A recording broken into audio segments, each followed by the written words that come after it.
Hello everyone, welcome back to Football Manager 2017 with Newcastle United, and today we are starting Season 3, our second season in the Premier League. We were given a big transfer budget at the end of last episode. I think it was about £68 million that we were allowed to spend on strengthening the club. And I think I usually say that I'm just going to sign one player and then I go out and sign about 15. I'm sorry to say I have done that again, but I think they're all very strong additions and will take the club on to the next level. We're currently just one game into pre-season, so there's still more to come potentially. We've still got a lot of money to spend if we just have a look at the board.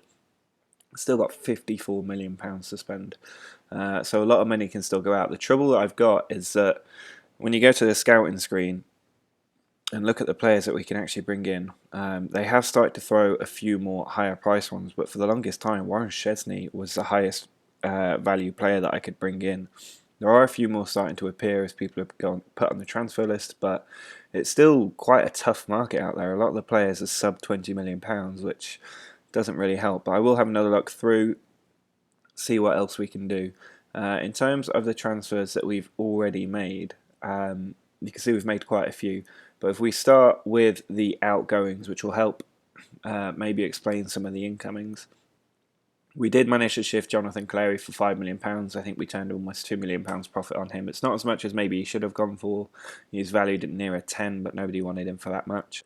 Jonathan de Guzman has gone for 3.7. I think we lost £200,000 on him. Carl Darlow's gone for as little as 700k. He wasn't very good, and with Tim Krul in there and Freddie Woodman has a lot of potential. We just didn't really need him. He was nearly 28, 29, I think, when we sold him, so not a big loss. The biggest shock is that Lewis Cook has gone to Chelsea. I didn't want to sell him, but he decided he wanted to go. He was going to get very unhappy, and when Chelsea came in, I managed to negotiate them up to the potential for £40 million. I think it will realistically be 35 in the end. Some of those add-ons are probably not going to come to fruition. It's not a bad amount of money, but he was only 21 years old, I think. As you can see, worth 23.5, so I've nearly doubled the money on him. But he has so much potential. It was really frustrating I had to let him go. He's just 21 years old. He'd only been with us for 1 year, but we did turn a massive profit on him. So maybe you can't be too upset. And we've got to look on at what else we can do from here. A lot of players going out on free. Darren Gibson finally off my wage budget. He was on 50 grand a week. Jesus Giames has gone, which is great because I now no longer need to worry about how you pronounce his name.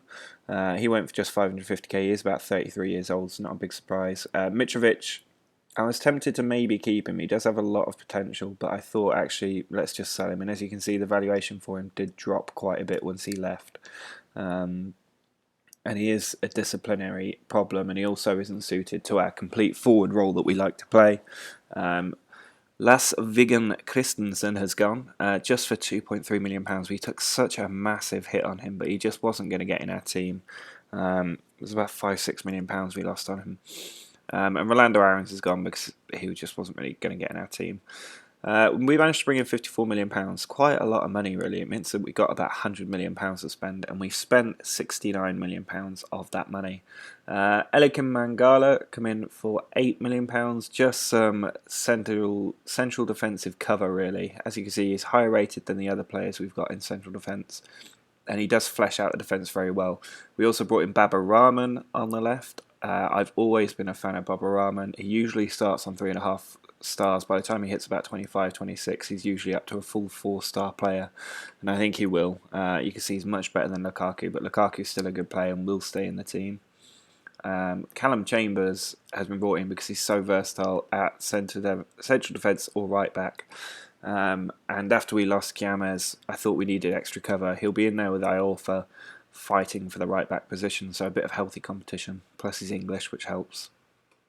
These are just a few young players we brought in. Patrick Bamford, I took a bit of a punt on. He was a free transfer, so I thought why not. He's usually got a bit of potential. I think he probably has more potential than this, and he fills out that striking role. We've got Janssen and Batshuayi who will continue as our two main strikers, but we've got Green, Bamford, Armstrong all behind them. We also brought in David Ospina from Arsenal, which is very good. Get him in on a free. He's worth £17 million. He's only 29, which is quite young for a goalkeeper. And I think when he gets some playing time, he'll probably get to a good 4-star player. He's also better than Tim Krul, so we've improved that area.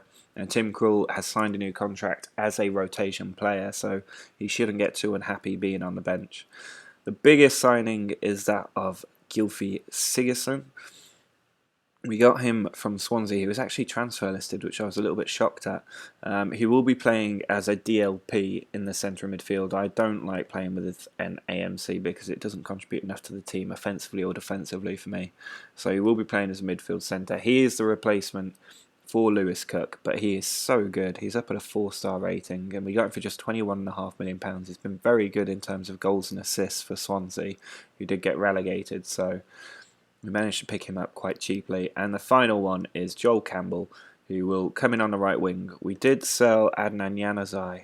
I'm not sure if that... Oh, we haven't sold Januzaj yet. We nearly sold him. He's going to go out for about £8 million, which is actually a profit for us. He's still unhappy. I did want to keep Januzaj in the team, but when he came back, still miserable. I thought, Sodja, you can go.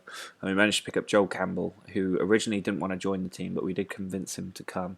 And I think he'll be an excellent addition on that right-hand side.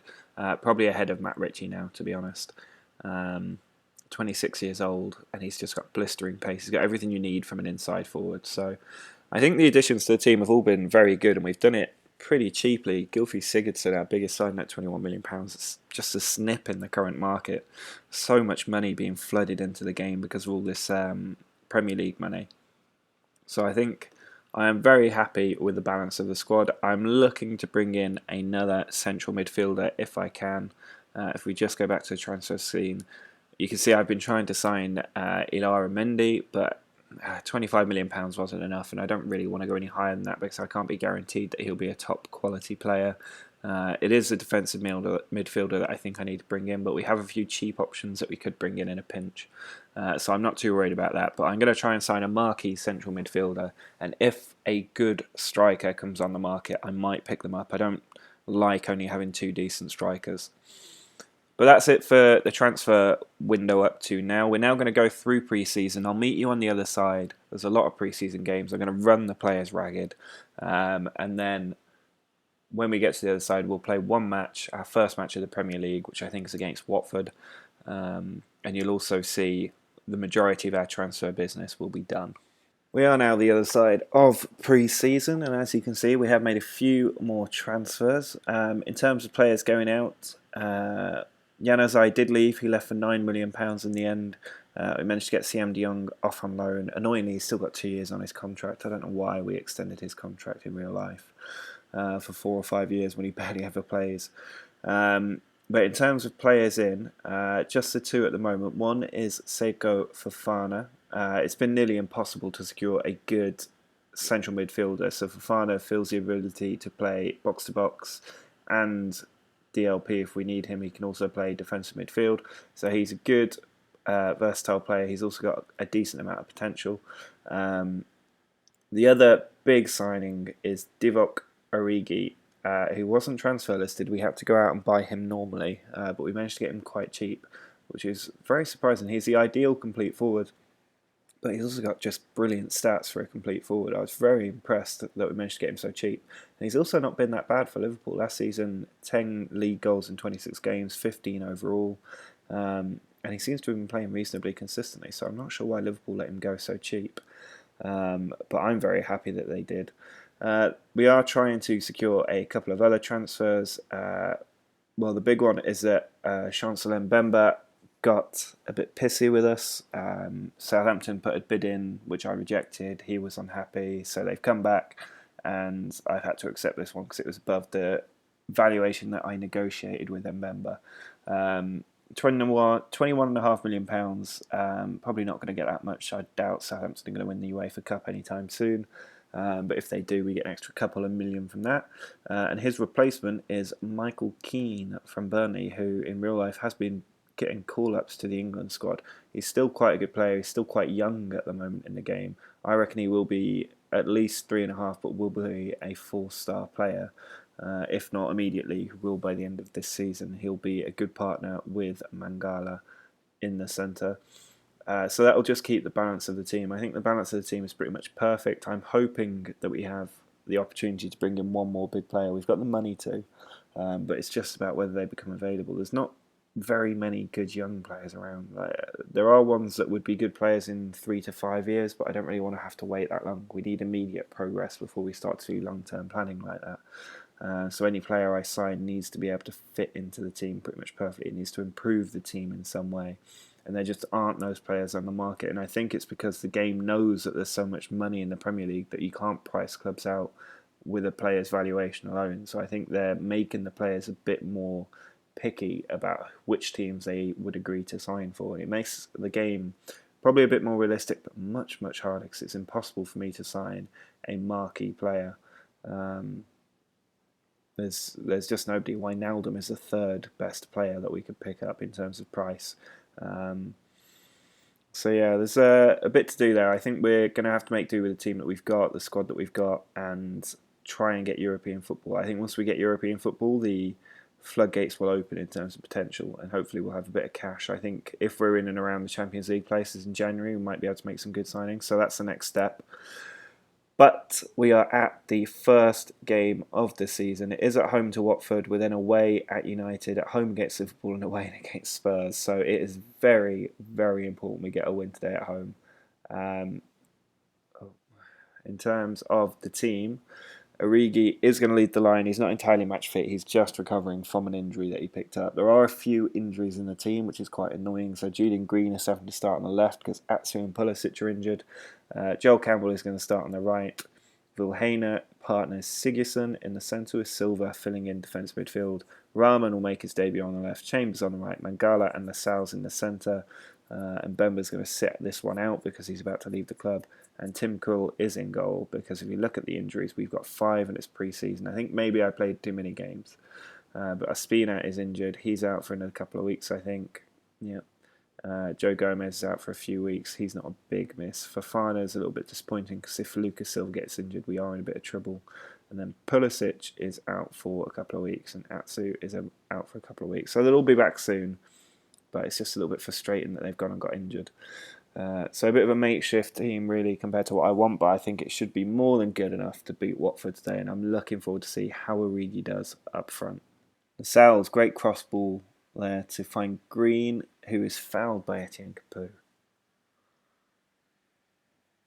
Oh, and Etienne Capoue's been sent off. I have no idea what happened there. He must have lashed out, but Watford are down to 10 men just 2 minutes into the game. It's a corner from Lucas Silva. He sends the ball to the back post, falls down to Green, who's fouled in the area, but nothing doing, says the referee, and Green has scored. A brilliant goal, his first one for the club. He scored on his first start of the season. We're 1-0 up. It's a corner for Watford, sent in by Watson.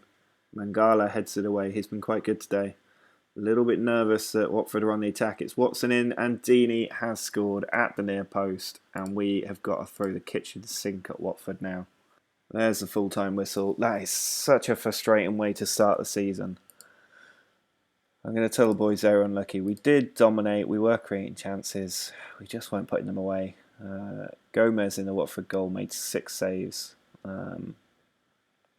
Just quite a frustrating way to start the season. That defeat means we're in a real chance of having a very difficult start to the season. I think I made a huge mistake having so many friendlies come up. We had a lot of offers come in, which I accepted. Probably a mistake in hindsight. The players are going to be a little bit tired, and we played a lot of big teams, which means morale has dropped a bit. I think it's the first time I've ever really messed up a pre-season.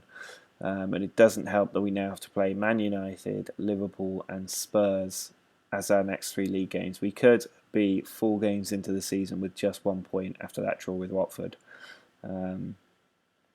But hopefully it won't be that bad. We'll have the game against Wycombe where we can hopefully pick up some positive morale.